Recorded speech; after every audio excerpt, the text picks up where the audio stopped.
Good morning, everyone. I'm excited to share some insights into my 9 months progress on my PhD thesis titled Optimizing Techniques and Outcomes in Implant-Based Breast Reconstruction. Breast cancer is an increasing concern in today's world, and up to 60% of mastectomy patients receive breast reconstruction. Almost half of these patients receive radiation as well during some point in their therapies, and this increases the risk of surgical complications. With the use of biologic and synthetic meshes implemented increasingly in implant-based breast reconstructions, it is crucial to evaluate their outcomes in irradiated populations as well. Our meta-analysis finds that the use of synthetic meshes is equally safe and efficient to the use of biologic meshes in implant-based breast reconstruction, supporting synthetic meshes as a clinically viable option to biologic meshes in this complicated reconstructive group. Further studies are needed with longer follow-ups and direct comparisons to support these outcomes, and policymakers should consider promoting the use of synthetic meshes in implant-based breast reconstructions. My name is Dóra Fedorcsák, and I'm a 5th-year medical student and a 1st-year MD PhD student at the Department of Surgery, Transplantation, and Gastroenterology. My supervisor is Zoltán Klárik, and my SMS is Lőrinc Frivalszky. My vision is to provide the best possible surgical care to breast cancer patients, and my mission is to determine the best surgical strategies to achieve better surgical and aesthetic outcomes. We have started working on 2 projects in the past 9 months. The first one started in September and the second one in November of 2024. Let's focus on our first project, titled Investigating the Effect of Adjunctive Materials on Implant-Based Breast Reconstruction Outcomes in Irradiated Patients. In 2022, 2.3 million women were affected by breast cancer worldwide. Up to 60% of these patients undergo breast reconstruction after they receive their mastectomies, and almost half of breast cancer patients receive radiotherapy at some point during their treatment, which unfortunately increases the risk of capsular contracture, implant loss, or infection. Reconstruction failure can be up to 40% in irradiated patient groups compared to non-irradiated groups who can experience complication in only 10%. The use of adjunctive materials, such as these meshes, like biologic and synthetic meshes, can help achieve better surgical outcomes and less complications. Our aim is to determine which material is most useful in patients who received radiotherapy.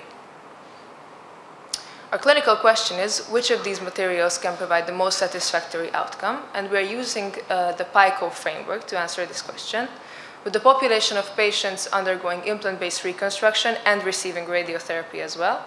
We are comparing the use of synthetic to biologic meshes, and we're looking at surgical outcomes such as necrosis, capsular contracture, and implant loss.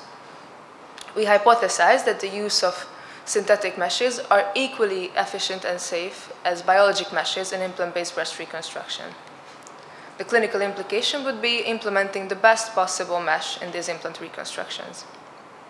We have conducted a thorough literature search in 3 databases with the search key consisting of 2 domains. The first one with keywords about implant-based breast reconstruction, and the second domain focusing on synthetic and biologic meshes.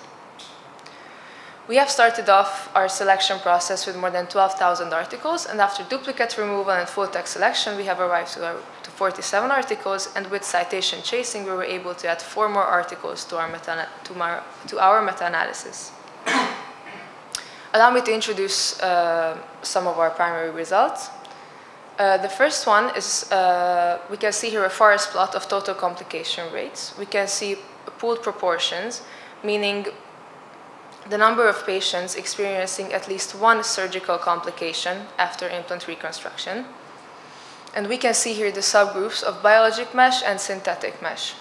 For the biologic mesh subgroup, we were able to pool 16 studies with around 600 patients, and the synthetic subgroup, we were able to pool 6 studies with around 100 patients.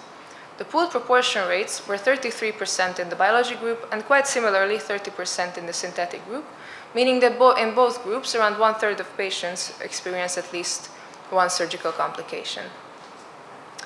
There was no statistically significant subgroup difference, but we observed high heterogeneity in the biologic group, possibly due to different surgical approaches or patient factors. To further explore our outcomes, we conducted a multivariate analysis focusing on variables such as the timing of radiotherapy, meaning pre- or post-operative radiotherapy, and also implant placement, meaning whether the implant is placed above or below the pectoralis major muscle.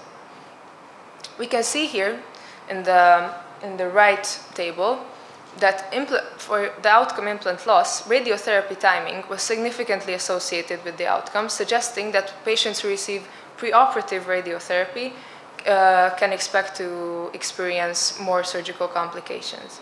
Regarding implant placement, for both implant loss and capsular contracture, which is one of the most common complications of implant reconstruction, proved to be significantly associated with these outcomes, suggesting that subpectoral implant placement, meaning when the implant goes beneath the muscle, can pose a higher risk of surgical complications in these patients.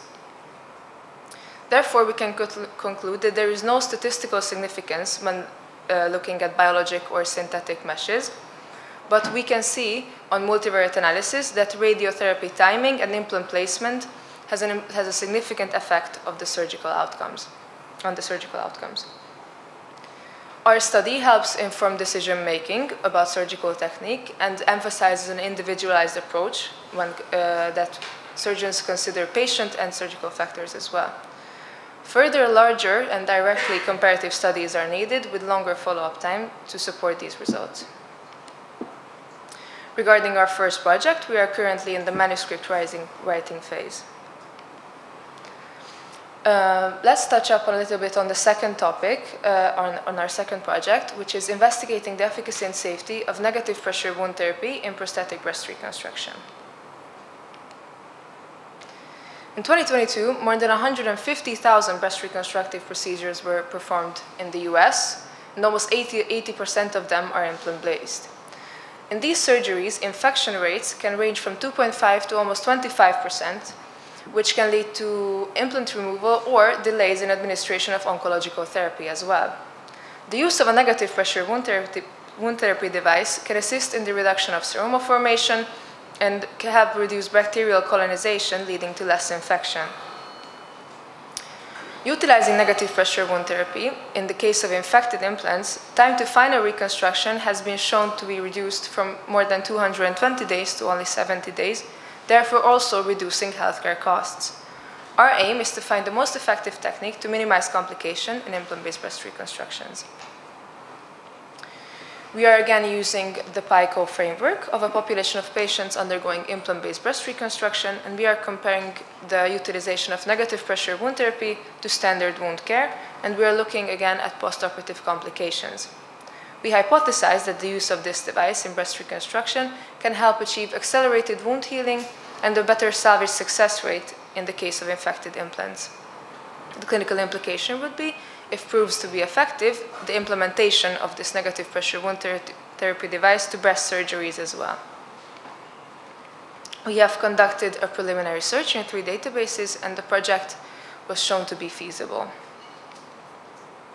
To summarize, we have started working on 2 projects in the past 9 months, and we are planning to submit the first project possibly this summer, which focuses on the use of adjunctive materials in implant reconstructions of irradiated patients, and the second project focuses on the utilization of negative pressure wound therapy in implant-based breast reconstructions. I would like to end my presentation with a quote: "Live as if you were to die tomorrow and learn as if you were to live forever," by Mahatma Gandhi. Thank you for your kind attention.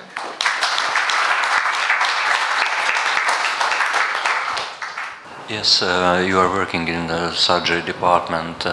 Asking you that what you are recommending, I'm asking your personal opinion. What you are recommending, immediate reconstruction and give an implant, or a delayed reconstruction?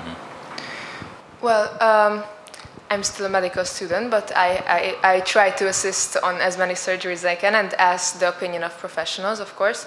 And currently, from literature and from everyday practice that I'm able to assist in, immediate reconstruction is more and more preferred due to more advanced techniques and the psychological well-being of the patients as well, so that immediately they can feel more whole again. And our results support that even in patients who receive radiation therapy can receive an immediate reconstruction as well. So the complication profiles are quite similar to, this is not in our study, but they are comparable to non-irradiated patients as well. Nice presentation. I'm just wondering about, you thought in your first project that the timing of the radiotherapy is maybe more important than the mesh use. And maybe there is some protocol for this, or maybe the question would be better if you check the timing or this protocol when to perform a surgery. Well, of course. And after which kind of implants or something? Well, yes, of course, radiotherapy timing is based on the patient and the advancement stage of the cancer, of course. That is the reason we included it in the multivariate analysis. That is because the timing of radiotherapy is predetermined, and then we can make decisions about the reconstruction. So this is basically to inform that if the patient really wants an implant-based breast reconstruction, it can be hopefully safely delivered in case of radiotherapy as well. So it's more so it helps the decision making of the reconstructive surgeon whether to perform an implant-based reconstruction or not. So we are not trying to suggest oncological therapies. We are just trying to help the reconstructive surgeon in the decision making given the already made oncological decision. I hope this answers the question. Okay, thank you. So congrats. I'm here. All right. So is there a difference between their costs, the mesh types? So different mesh, yes. Which would you prefer if you have?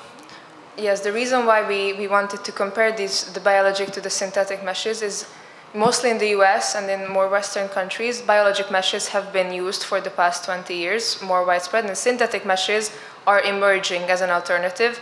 And I have read studies where over like a 5 to 7 year period, one hospital could save around $1.2 million with using synthetic meshes instead of biological ones.